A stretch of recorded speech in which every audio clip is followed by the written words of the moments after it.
Welcome back. Tonight I'm going to do something a little bit different. I am going to go into my personal story a little bit as far as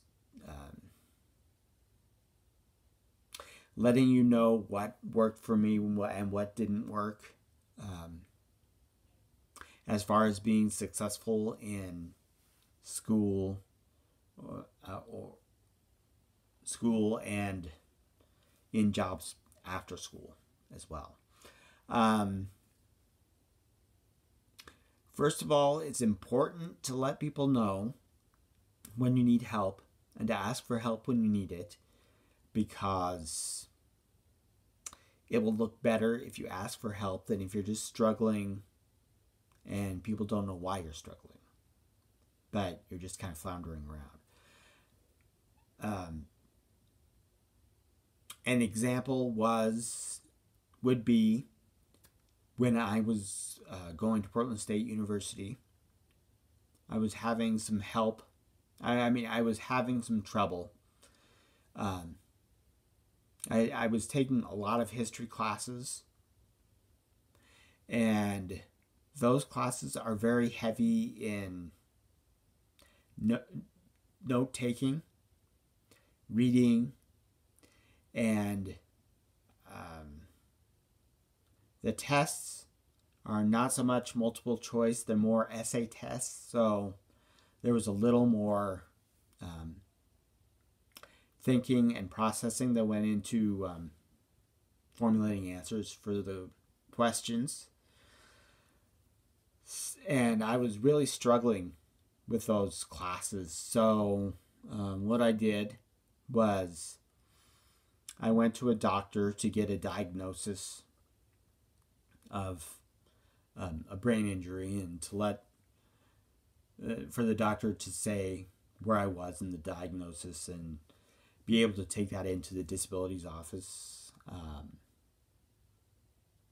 and ask for help. The result of that was I got a note taker, so I didn't have to worry so much about taking really good notes. I took some notes, but I could pay attention to the lecture more.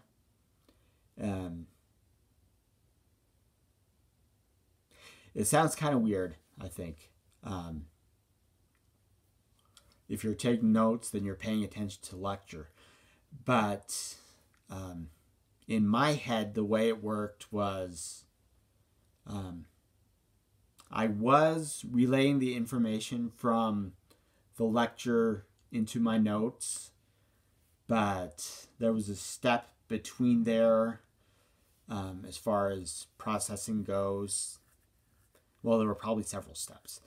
But anyway, it was not working for me very well. So I got a note taker. I got extended test time so that I could take a little bit more time with those essay questions. And I got books on tape. So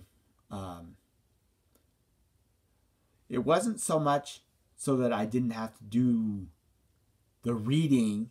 It was so that I could have the tape playing and I could have the book in front of me at the same time. So I could be reading along as I was hearing the text. And I internalized it more that way.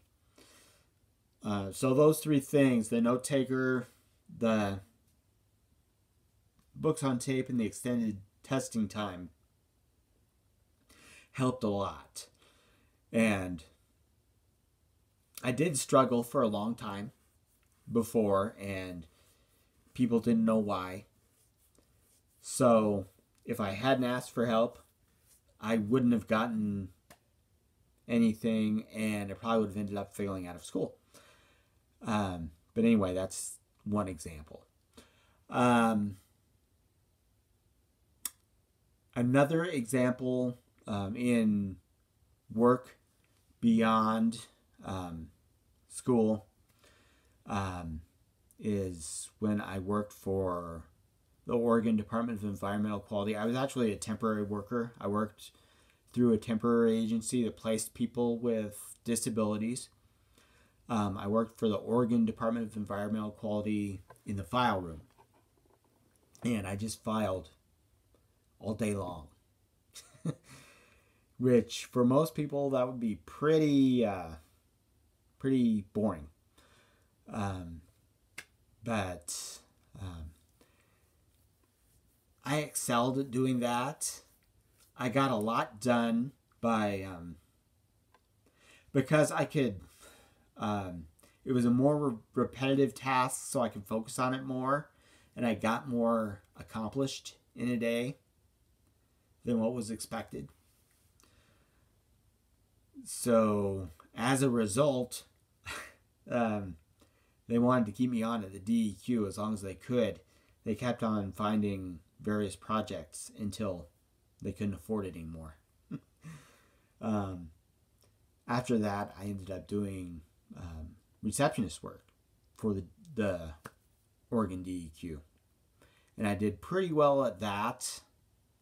Unfortunately, that was only filling in for people when they had sick days or that kind of thing. But anyway, I'm going off on a tangent here. This isn't helping anybody. So, know your strengths, know your weaknesses, know when to ask for help. And that's very important. A lot of people will say, don't put your disability down on a job application, or don't let them know in the interview that you have a disability. In my opinion, and from my experience, what I have found is absolutely do. Absolutely do let people know what your limitations are. That you do have a traumatic brain injury. This is what you can do. These are the things that you might need accommodations for. But you can do the work. Part of the fear, I think, is that interviewers will hear that and automatically say, oh, you can't do that. You won't be able to do the job.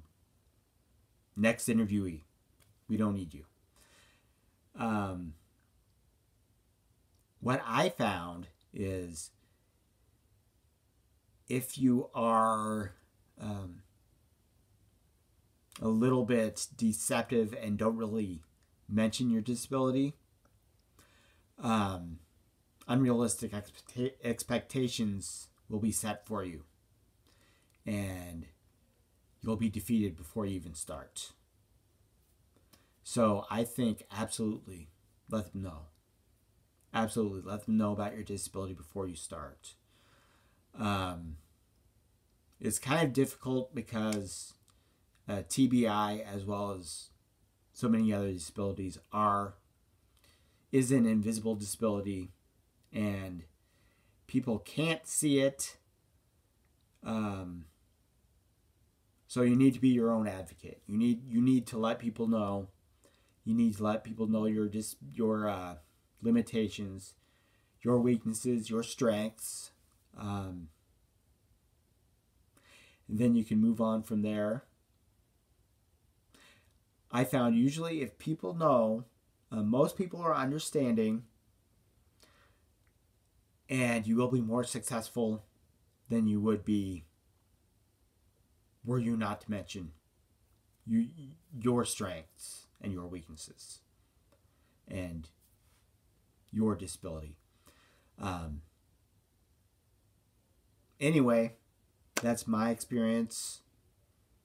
I hope that helped somebody. Have a good night.